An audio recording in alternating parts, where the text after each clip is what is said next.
Debanking Christians. 15 U.S. financial officials warned that Bank of America is canceling the accounts of Christians and Christian organizations. The officials wrote a letter to Bank of America demanding action. Here to discuss the alleged infringement on civil liberties is the executive director at Consumers Research, Will Hild. Will Hild, thank you so much for joining us. What's happening at Bank of America?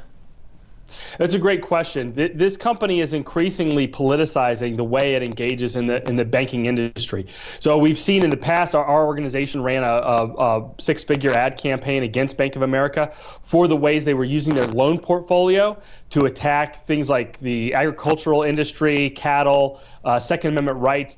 What we've seen more recently is that they are straight up debanking people and companies that they don't politically support. And this is an alarming escalation in what we see as a sort of a battle over the financial services industry. What can be done about this kind of thing? Well, I think this letter from these attorneys generals is a huge first step in the right direction. The first thing is that elected officials need to get very serious about punishing banks that engage in this. Banking is regulated both at the national and the state level, so state elected leaders absolutely have a role in this. And then at the federal level, we have to decide: is this a country we want to live in, where if you don't have the right political opinions, your bank gets rid of you? And banking is effectively, it's up there with the U.S. Postal Service in terms of being a public good. When you look at the 5 or 6 different agencies that regulate banking and tell them what they can and cannot do, it's a quasi-governmental service to begin with. So I think saying that, listen, we're not going to allow, just like we wouldn't allow racial discrimination or sex-based discrimination in banking, we shouldn't allow viewpoint or religious discrimination either. Yeah, and you're talking about viewpoint discrimination. This letter from these financial officials was saying that Bank of America scored low on this viewpoint diversity score. I guess they got 8 out of 100. What is this score, and what does that indicate, their low score?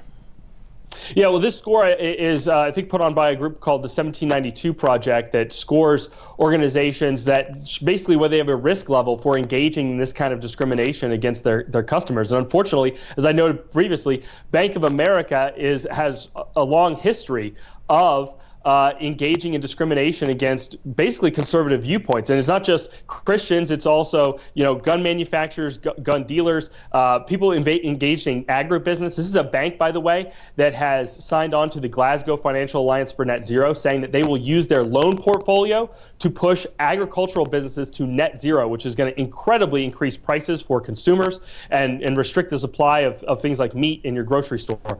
So this is a bank with a fervent ideological bent to the way that they both use their loan portfolio, but also whether they will allow people to even make deposits at the bank.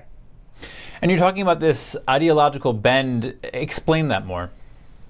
Well, like I said, they view their role not just in providing services, banking, the normal kind of deposit and check issuing services that an average consumer would use, but also their loan portfolio, meaning that the financing that they do to certain industries like oil and gas, coal, agricultural. They view that not in a sense of, hey, how can we serve our customers the best to make the most money?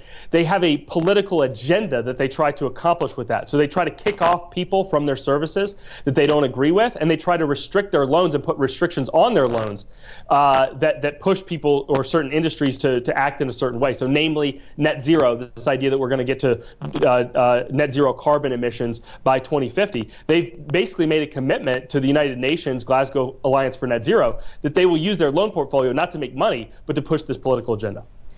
This sounds a lot like the ESG movement we've been hearing so much about. All right, Will Hild, thank you so much. Thanks so much for having me.